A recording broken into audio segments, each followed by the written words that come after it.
Hey there everyone, welcome back to the channel where Doge reads D&D horror stories to you for about 20 minutes.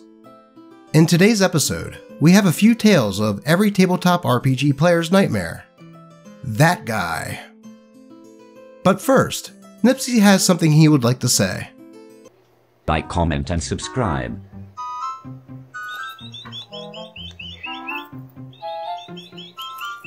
Thanks, Nipsey. Well, you heard him. But with all that out of the way, let's get right into these tales of that guy Will. A Warlock is Only a Face, by Reddit user Spastic Overkill. Okay, so it was not my only first ever Warlock, Pact of the Tome and Great Old One, but it was also my first in real life campaign, TLDR at the bottom. The cast is GM, me, and Barbarian. So I got invited to an in real life campaign and wanted to roll up a Warlock. Asked the GM if I could use D&D Beyond to keep track of things and got my stats rolled. I ended up with a Changeling Warlock and got my Charisma to 20 with a great roll. Con and Dex were +2s and got unlucky with others, so DM let them be 10s.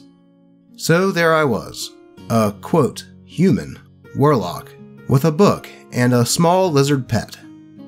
Intros happened in the tavern and I come in, and I said, quote, "You all look like friendly fellows. Mind if I buy y'all drinks?"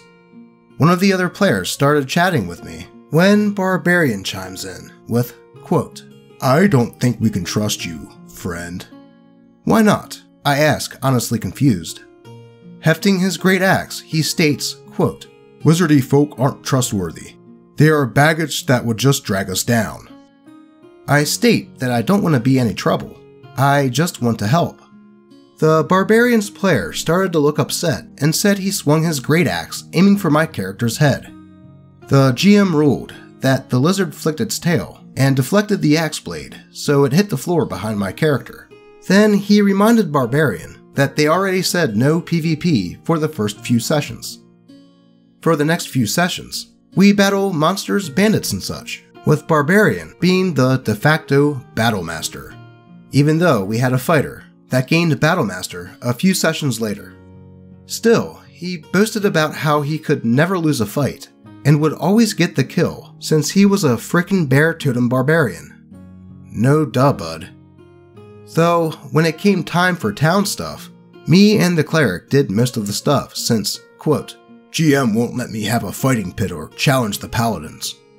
Mind you, there were delivery quests that the GM made and would get us great experience. After a long quest in town that involves a noble and a quarreling neighbor, a dragon attacked the town. It was utter chaos.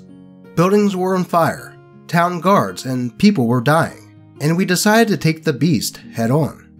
We were level 6 at this point, so we felt it was possible. I threw an Eldritch Blast at it, and it flew down to meet us where we rolled initiative. Barbarian attacked the dragon, raging as he did, and the fighter flanked the dragon. Cleric and I cast our spells, Bless and Armor of Agathis, and then the dragon breathed its ice breath on us. Barbarian shook the attack off, and the fighter was safe. After the battle dragged on, the dragon flew up and started to circle the town. I had an Eldritch Blast ready and shot the dragon twice, being a metamagic adept, and hit it with a natural 20. The GM ruled that since I had hit it while it was still moving, I had stunned it, Lance of Lethargy and Eldritch Spear invocations, and it would fall from midair. That took GM calculating and saying that I had defeated the dragon via fall damage. Everyone cheered, except Barbarian. Barbarian then shouted at me, quote, "You don't do damage, you're just the face of the party.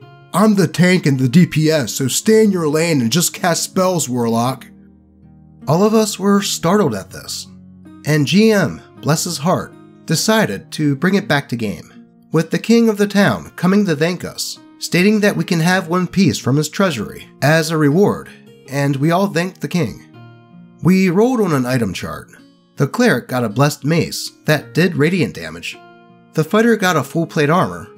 Then Barbarian rolled a +3 Great Axe of Shadows that had a shadow trail as he swung it, and I rolled a +1 Dagger of Vampirism, and then we all went to the tavern to celebrate.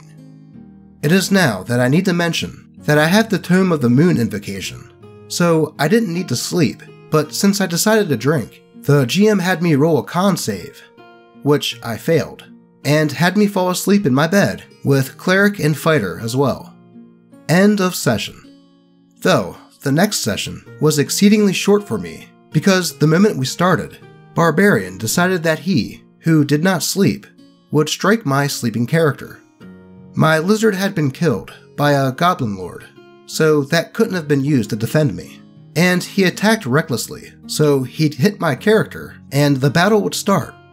But my character didn't stand a chance. He went again and shoved my character prone, and then attacked again. Fighter tried to help, but he and Cleric were both in the canteen. I got up, and Barbarian got a crit and downed my character. He then stated that he took his axe and chopped my character's head off and smashed it into pieces. It was then that I got up and thanked the GM for the game, and then told him that I didn't want to play in a PvP campaign anymore. Sadly, that was my last in real life campaign as well. TLDR, in real life group invited me to a game. I got a lucky crit that killed an ice dragon, and the Barbarian screamed what my post should be, and then promptly beheaded my character. Barbarian is a part of a subset of people with main character syndrome that I like to call main job syndrome. It's when a player has a set thing their character can do better than the rest of the characters most of the time, though when someone also does it to great effect, instead of cheering for the play, they take it as a personal insult. And I can't really blame the DM on this one, as it did sound like they were playing a game with PvP. Though I hope that the DM does have a talk with Barbarian about his childish behavior. And I don't blame OP for leaving rather than rolling up a new character due to that childish behavior. Because, let's be honest, Barbarian sounds like the type of person to hold grudges, and chances are that if OP did roll up a new character, there would be a target on his back. Though, what do you think? Let's move on to Story 2. How a one-shot ruined a friendship and makes me think about not DMing ever again. Submitted to the DnD Doge subreddit by Reddit user Athcorrex. First time poster and joiner of the channel after seeing Lucky, the like and comment kitty. Lucky, you got a fan!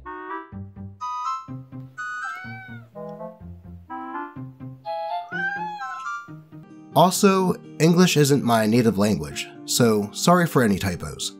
This happened 1 year ago. I was already in a campaign of 2 years with my friends, and I already said that if the DM likes it, I would like to run the next campaign. I have my fair share of experience in D&D, but I am far from a veteran, let alone DMing. The DM was thrilled, since he hasn't been able to play in a long time, but he suggested that, because it's my first time DMing, I should do a one-shot. I agreed to this, since I also think this would surely give me some idea on how DMing is done and how it works. He would help me with the one-shot if he saw that I had troubles. I wanted to play with the same group of friends, since we all know each other, and it would make for an easier time for me as well. The party said they would love to try the one-shot with me. The party is maybe a little too big. A large group of 7 players. It was me, the DM, a human bard, previous DM, a Tabaxi rogue, a Kenku artificer, a dwarf cleric, a tiefling warlock, and the dragonborn sorcerer, the problem player. I asked a couple months before the one-shot began if they could all write small backstories. As I was just getting a feeling for it, I borrowed the DM stuff from my friend, so I didn't need to buy them myself. The whole group was pretty quick with it, so I had enough time to read them and understand their characters. Fast forward, and the day was there. I was going to start my one-shot campaign. I wanted to start it simple, so the story in short was, you are all a guild party group, and took a quest to liberate a city from cultists. Nothing fancy, but good enough I suppose. The one-shot started good, and I gave everyone a chance to talk about their characters.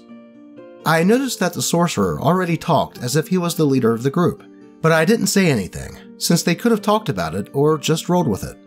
A few minutes in, and giving the party the quest information, I asked them, "So, what are you guys gonna do?" The sorcerer immediately said that they are gonna go and save the city, and should go right now. I said, "Okay, and what about?" But I was cut off by the sorcerer. He stated, "I said we're going right now!" This response shocked the entire table. I talked to the sorcerer and said that everyone gets a say in this, and he just sat down with his arms crossed. The rest of the party said that we should probably get out and get information first, so the bard and the artificer went to the south of the city, the rogue and the cleric to the east, and warlock and sorcerer to the west. The group managed to get extra information about the cultists and the village that they were keeping hostages in. "So, are we finally going already?" the sorcerer said. And so the group went on their adventure. For this campaign, they were all level 6, so they at least had some abilities. They chose to go through the woods, since, well, that was quicker. Of course, I planned that and gave them an encounter. Nothing too big, just enough for them to handle. Immediately, the sorcerer started saying how everyone should stand in formation, and I said they weren't allowed to do that. And he replied, "But that is how the bard runs his campaigns." And I responded, "Yeah, he does that, but I am not him." The combat started and went pretty well. They took some damage, but nothing they couldn't handle. However, the sorcerer got mad because he took most of the hits. I told him, "Well, yeah, you have the lowest armor class, so of course the chances of being hit is higher." "But that's not fair! You should keep me alive!" he yelled. I was getting uncomfortable, but the bard said, "No worries, you're doing good. And sorcerer, you should take it easy on him. It's not easy DMing." After that, we continued. The group neared the village, and I made it super obvious who the cultists were, so the group decided to try and stealth into town. They rolled and succeeded. When they were in town, they wanted to try and find information about the cultist leader. The sorcerer just said, "Huh, well that's easy, we just capture a cultist member and interrogate him." But, of course, as you guessed it, this did not work. The cultists rolled a natural 20 on their perception check and spotted the sorcerer outright. He called me out for fudging the roll, since there was no way a DM can roll natural 20s, I guess. I showed him the roll, and out of anger, he smacked the DM screen. I was shocked to the point that a friend of mine that I've known for years reacted like this. I couldn't respond. And because I didn't know what to do, the warlock just called out that we should take a break. I tried to relax, but I just couldn't. I didn't expect that reaction, so I was just quiet. Eventually, everyone calmed down, and we continued the one-shot. The sorcerer was captured and taken to their base, and the rogue managed to follow them. They managed to sneak inside and rescue the sorcerer, only for the cultist leader to appear. The sorcerer cast Fireball, only to get counterspelled, and again, he raged at me. "NPCs can't use counterspell, this is bullshit," he shouted. Nonetheless, the combat started, and I gave the sorcerer that one spell slot back, cause I felt sorry. The fight was pretty difficult for the party, and they wanted to retreat. However, the sorcerer ran towards the cultist leader and said, "If magic won't work, then my fist will." I responded with, "Okay, but you took your -1 in strength, so you will deal 0 damage." Then he said, "Nuh-uh, in my backstory I learned martial arts, so I can do martial arts just like a monk." I responded with, "But you're a full 6th level sorcerer." "Yeah, so?" "So, you don't have martial arts like the monk. It doesn't work like that." And then I got smacked in the face, as he shouted, "I'll show you martial arts, you fuck!" The table stood up and got the sorcerer off of me. And so, of course, the one-shot ended. He was escorted home, and the cleric and the bard stayed behind to comfort me. To this day, I haven't spoken to him, or joined the other campaign we were in. Did I do something wrong? Did I correct him too much? I just don't know, and I'm wondering if I'm even capable of playing D&D. I'm at least going to take a break for a little while. Edit. A little info. I introduced him to D&D and helped him where I could. I've known him for years, and I never had any problems with him. Well, in the words of Ron Burgundy, Boy, that escalated quickly. I mean, that really got out of hand fast. It jumped up a notch. It did, didn't it? Sorcerer was acting like a child, and let his rage over a one-shot not only get the better of him, but likely cost him a friend. To actually strike someone over a game of D&D is psychotic behavior and should never be tolerated. And I just have to say that OP did nothing wrong here. He was following the rules of the game, and Sorcerer just couldn't handle not being the center of attention. Hopefully, OP can get back into playing soon. Let's get to the last story of the day. That guy makes campaign all about him and ruins friendships along the way. By Reddit user, I need a new account man. This story takes place back in around 2014 to 2015, and takes place in the Lost Mines of Phandelver 5e campaign. None of us had played D&D before, but we were all reasonably stereotypical nerdy gamers. We had LAN parties where we'd play League of Legends together at least once a week, so D&D just seemed like the next natural step of progression. It being so long ago, I don't remember a lot of the specific details, but I'll try to get to the general gist expressed here. Minor spoilers for Lost Mines of Phandelver below. The party consisted of the DM, a barbarian, who I'll refer to as Vapor, a wizard, the DM's wife, and the problem player, a rogue. They were all using pre-made characters, so we didn't have to put together character sheets in a manner akin to a chimpanzee trying to fit round pegs into a square hole. Things started out okay. Players started to get into character and follow along with the plot through some casual encounters, nothing particularly difficult. We had skipped any form of Session 0. We won't need it, we thought. Although, I doubt the players even knew what a Session 0 was. No one knew exactly how to play, including the DM, so a lot of the time was spent checking up on rulings more so than actually rolling the dice. Rogue, however, discovered something that would almost entirely break everything DM had set up for the first session, the dreaded sneak attack. We hadn't had a proper battle map made up, so it was all played through the theater of the mind, and because of this, the barbarian was almost always within 5 feet of whatever enemy they were fighting. It's amazing how much extra 1d6 can break the campaign. The barbarian and wizard became almost useless in all combat encounters, since as long as the rogue hit, it was pretty much a guaranteed one-shot against everything the DM had set up to fight. This went to Rogue's head quite quickly. Any combat encounter was the barbarian and rogue sprinting in to do mountains of damage, for level 1 at least, while the wizard pretty much just stayed back and kicked rocks. The specific timeline gets a bit fuzzy here, but I'll quickly sum up the 2 things that made the party want to play with Rogue again. Upon entering a cave that the DM had set up several encounters, traps, and loot along the way, it was the one from the adventure book, the party ducked into a small offshoot of the cave that was filled with wolves. By this point, the party had basically worked out their combat strategy, so the wolves were absolutely no issue. The rogue, in his infinite wisdom, I'm not sure how they worked this out actually, threw a rope upwards. The rope caught onto something and they climbed up, which led them straight to the boss room. They skipped the entire dungeon. This session only lasted about 30 minutes before the DM said he hadn't planned anything else, and everybody went home, a little annoyed. This, however, was where the that guy syndrome really began.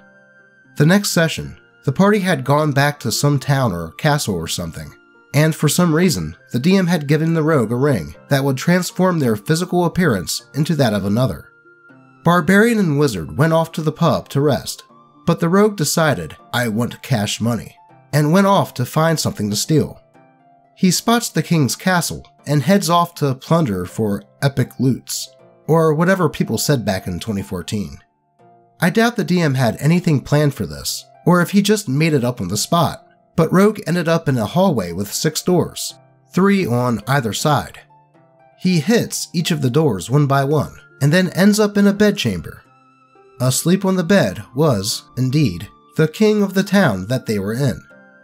I want to say right now that the rogue was chaotic good. Again, none of the players really knew how to play D&D properly, but surely people can work out what good means. The rogue, for no reason other than I want money, pulls out his dagger and cuts the king's throat. I doubt that he could feel how annoyed the DM was getting up until the queen walks in. Rogue quickly puts on the ring and transforms his physical body into that of the king.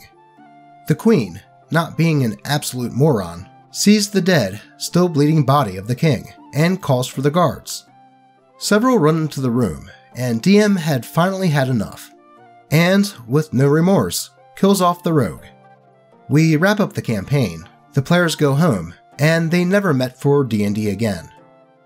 Dear readers, this was uncontrovertibly a dick move by the rogue.